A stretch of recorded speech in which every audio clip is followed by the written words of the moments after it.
Meu nome é Surari, esse é o Palavras que Falam e vamos falar de literatura. Se você não conhece o canal, eu convido você a conhecer porque a gente fala sobre literatura clássica, teoria literária e também sobre produção de literatura. Hoje o conteúdo vai ser teoria literária. A gente vai discutir um tema muito importante de um livro e que eu sei que é um pouco de receio daqueles que gostam de escrever, que é a questão da história. Eu não vou descrever propriamente sobre como criar boas histórias, né? Até porque isso é um tanto relativo e aí você tem diversos estudos sobre isso. Você tem, em relação a histórias míticas, você tem O Herói de Mil Faces, mas em relação à criação de roteiro propriamente, você tem A Jornada do Escritor, do Christopher Vogler. Mas a gente não vai comentar sobre isso, na verdade. O que a gente vai falar realmente é se é importante de fato mesmo uma história ou não. E eu sei que isso pode dar certo receio, você pode ficar meio inseguro, porque quando a gente começa a pensar na literatura, num romance, eu acho que a primeira coisa que vem na nossa mente é qual história eu vou contar, né? Ou minimamente qual história eu vou ler, caso você seja leitor, evidentemente. Porque a história, mais do que uma sequência de eventos, ela parece ser uma espécie de coração da história. É aquilo que eu vou contar. E eu acho que a história ela tem um ponto muito interessante, porque ela é um veículo de imersão. Quando o leitor está lendo, né, eles têm que se sentir minimamente imerso naquela narrativa. Isso faz com que ele fique suscetível para as discussões que você quer fazer durante a sua obra. E é interessante que a narrativa, ela pode ter ali uns tons de simbologia, vamos dizer assim. Eu não sou muito do time de falar, não, tudo que está no livro tem que ser símbolo, tem que ser simbólico, tem que ser referencial. Eu não acho que é isso. Às vezes o bom mesmo é contar uma boa história. Mas uma coisa que a gente tem que assumir, evidentemente, é que a história ela tem capacidade de transmitir ideias, de transmitir conceitos, de transmitir também opiniões que, de uma forma direta, poderia ser um pouco desconfortável. Mas como eu disse pra vocês, como a história ela tem essa capacidade imersiva de deixar a gente dentro deste universo, isso faz com que a gente tenha uma relação íntima mesmo com o livro, porque o livro se torna uma espécie de refúgio, e como a gente tem uma relação íntima, é mais fácil do autor introduzir as suas ideias, discutir as suas ideias, porque o leitor vai estar, não vou dizer que passivo para as suas ideias, mas ele vai estar silente. E eu digo silente realmente no sentido de silencioso, o cara está lendo. Ele não fala, o leitor. Ele pode pensar, mas ele é obrigado a ler. Além desse sentido mais humanístico que a história pode trazer pra gente, eu acho que uma noção lógica que nós como leitores e nós como escritores acabamos tendo da história como um todo é a questão de que um livro sem história, ele pode parecer no primeiro momento uma questão desconexa. E eu acho que toda obra artística que tem ali como veículo a contagem de histórias, isso aí pode se expandir para o cinema, para o videogame, pode se expandir para outros âmbitos artísticos, eu acho que, evidentemente, quando uma história não é bem contada, quando um filme não é muito bem dirigido, quando o roteiro tem algumas falhas, isso faz com que a gente tenha uma quebra de imersão. Inclusive a gente entraria, portanto, na questão de verossimilhança que o Aristóteles discute na Poética. A verossimilhança, assim, resumidamente, é a capacidade de algo de parecer verdadeiro, tá? Quando eu digo verdadeiro, eu quero dizer real, aquilo que é possível em realidade.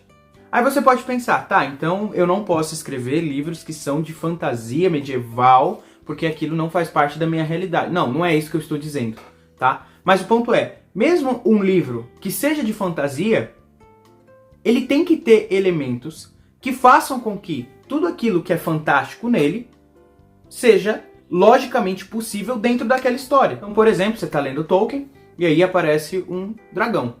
Né? Numa história de fantasia medieval é comum aparecer um dragão, é óbvio, então é verossimilhante, né? Só que vamos supor que você está lendo um romance sobre a traição de um homem sobre a mulher, né? Um romance moderno e tal, e no final do livro aparece um dragão. Não é verossimilhante. Isso claro que é um caso exagerado também, mas a verossimilhança ela vai acontecer em elementos menores. Às vezes o simples fato de um personagem dizer uma coisa que não condiz com o momento em que ele está, faz com que a gente tenha essa quebra de imersão, essa quebra de verossimilhança. Por que eu estou dizendo da verossimilhança aqui? Eu acho que quando a gente entra na questão da verossimilhança, isso faz com que a gente comece a pensar se, de fato, a história é tudo isso. Por quê? Eu posso ter uma história boa, mas se ela não tem elementos coesivos o suficiente para funcionar legal, ela não vai ficar legal. No fim, a literatura ela não é uma contação de histórias. Isso é uma coisa que inclusive eu disse algumas vezes, não de forma tão direta igual eu estou dizendo agora, mas é isso que eu quero dizer. Tem muita gente que quer ser contador de história, mas não é escritor. Porque eu vou dizer uma máxima aqui que pode dar certo desconforto, mas é a verdade. A história do seu livro muitas vezes não importa. Embora muitos livros que a gente lê comumente utilizam a história como elemento central da narrativa, evidentemente, do livro, isso não é regra, sobretudo se a gente começa a pensar na literatura moderna. Eu vou dar um exemplo aqui no cinema, né, que a gente teve recentemente, o Zona de Interesse. Fala a história desse filme pra mim. Fala a história desse filme. Uma história medíocre, uma história de merda, né? Não acontece nada do começo ao fim. Aí eu vou dizer pra você, o filme é ruim? Não, inclusive foi um filme premiado no Oscar. No entanto, você concorda comigo que o propósito desse filme, ou melhor dizendo, o ponto central deste filme, não é o roteiro. A gente falou aqui do Zona de Interesse, mas eu vou falar do filme mais mainstream, por exemplo, que a gente teve, que é o Deadpool Wolverine. Vi muita gente reclamando do roteiro desse filme.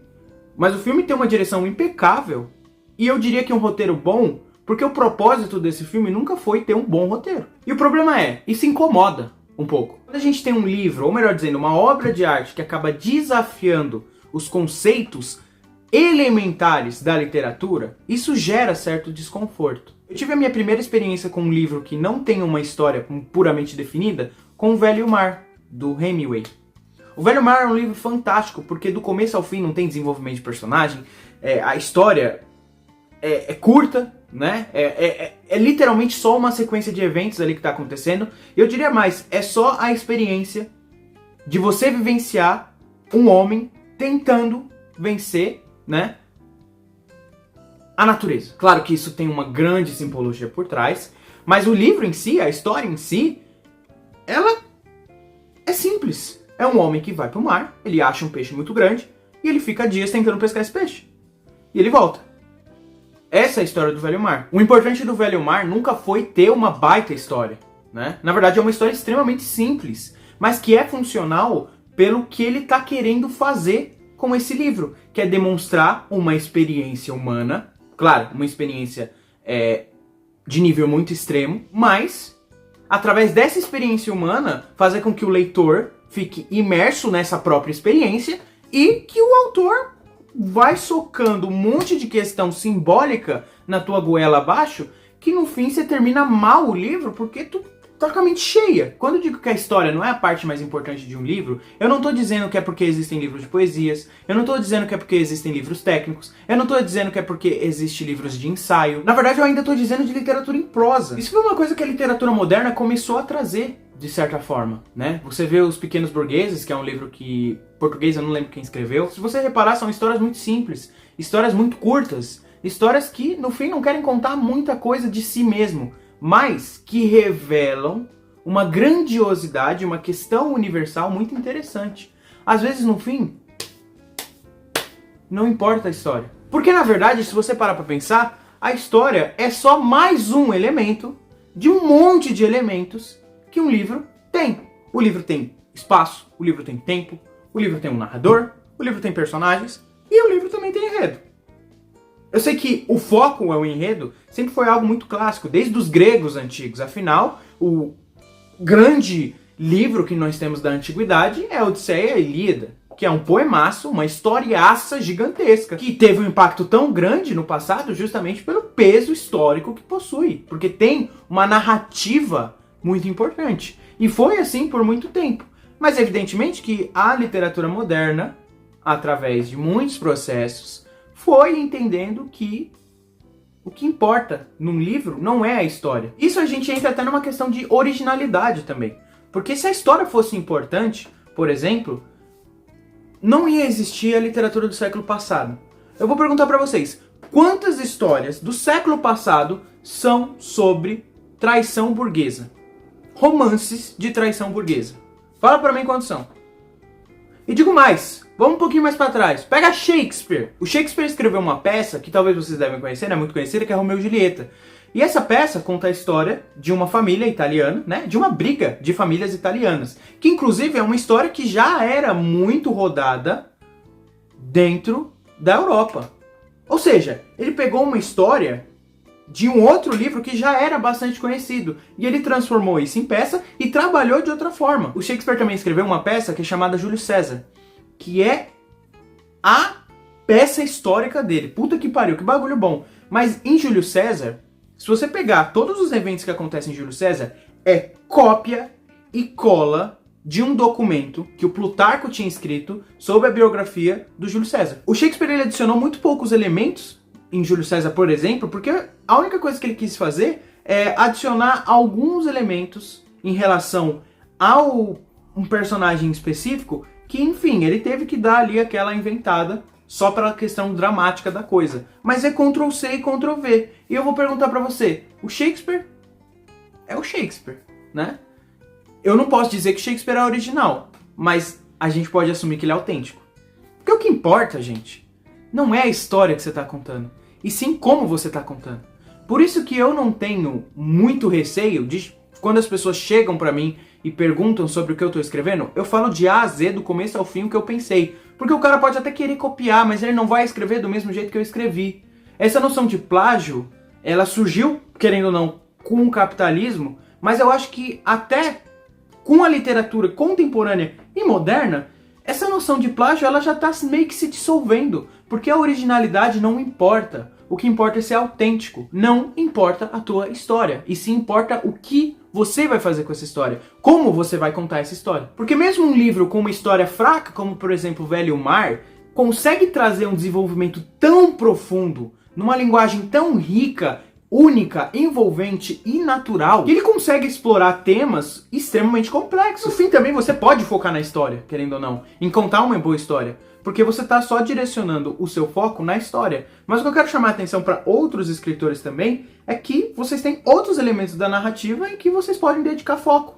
Tem muitos escritores, por exemplo, como Machado de Assis, que foca a sua narrativa dos personagens. Tem muitos escritores, por exemplo, que foca a sua narrativa não necessariamente no enredo, mas nos eventos que acontecem, como o Velho Mar, como o Moby Dick. Tem escritores que focam a sua narrativa mais em conceitos e ideias filosóficas. O George Orwell, por exemplo, é um escritor que, tá ali para discutir questões filosóficas e sociais. E ele usa uma narrativa justamente para conseguir exprimir isso. Até, por exemplo, a falta de desenvolvimento de um elemento da narrativa pode estar ligado a uma questão estética fundamental. Você pega, por exemplo, Albert Camus, que escreveu... Qual que é o nome do livro? O Estrangeiro, em que o personagem ele é descrito simplesmente como um personagem distante, ele não tem um desenvolvimento psicológico nem sentimental, mas por quê? Ele quer explorar o absurdo que é justamente a negligência que a gente tem entre as outras relações humanas, a questão de alteridade, só que o contrário, tipo, como que eu entendo o que é o outro, né? Ou como eu não entendo o que é o outro. O fato desse personagem, por exemplo, em O Estrangeiro, não ser desenvolvido, mostra muito bem, por exemplo, como que a pessoa, ao não se entender, não consegue entender o outro. O que eu quero dizer aqui é que a história é só um elemento de vários outros que um livro pode ter. E que no fim, uma história às vezes não importa. O que vai ser essencial para o seu livro, ou para o livro que você está lendo, é justamente o propósito que o autor, ou que você, tem em relação a ele. Qual o efeito que você quer causar? Eu vou deixar uma pergunta aqui para você pensar. Se você acha difícil muitas vezes criar a história para um livro, imagina criar um livro em que não possui história. Te parece mais fácil mesmo? Então é isso. Lembrando que eu estou fazendo monitoria aí no Instagram, então se você tiver algum texto que queira me mandar aí, a gente discute como vai realizar essa monitoria. Se você gostou do vídeo, deixa o like, se inscreve no canal. Também me segue no Instagram, que, bom, nós agora temos a monitoria. Também eu compartilho muitas vezes minha jornada de estudos, coisas referentes ao YouTube também. E valeu!